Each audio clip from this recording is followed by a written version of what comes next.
السلام علیکم ورحمۃ اللہ وبرکاتہ شیخ۔ وعلیکم السلام ورحمۃ شیخ میں یہ سوال تھا کہ عید کی نماز سے ریلیٹڈ، شیخ جو عید کی نماز کے لیے عیدگاہ نہیں جا سکتی ہے تو وہ گھر میں نماز پڑھ سکتی ہے؟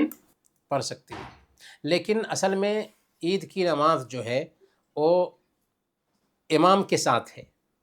اللہ کے نبی صلی اللہ علیہ وسلم کے زمانے میں عورتیں اللہ کے نبی صلی اللہ علیہ وسلم کے ساتھ عید کی نماز پڑھتی تھیں۔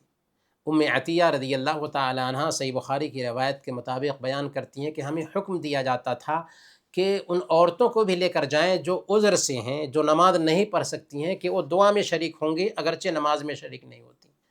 تو ساری عورتیں امام کے ساتھ جائے نماز پہ جا کر کے نماز پڑھیں گی امام کے ساتھ۔ لیکن اگر کہیں کہیں ایسا نہیں ہو پاتا ہے، حالانکہ وہاں پر انتظام کرنا چاہیے، سماج کے لوگوں کو اس کا انتظام کرنا چاہیے۔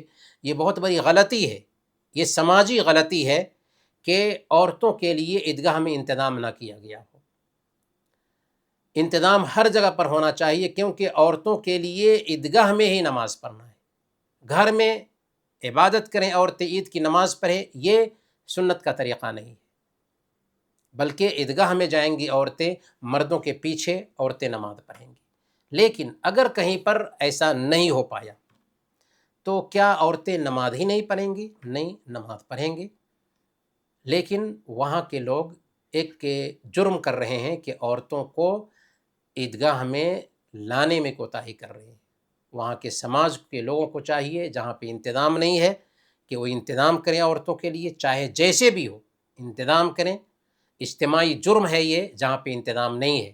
ان لوگوں کو چاہیے کہ پلاننگ کر کے عورتوں کو بھی عیدگاہ لائیں، اللہ کے نبی صلی اللہ علیہ وسلم کی سنت کو زندہ کریں۔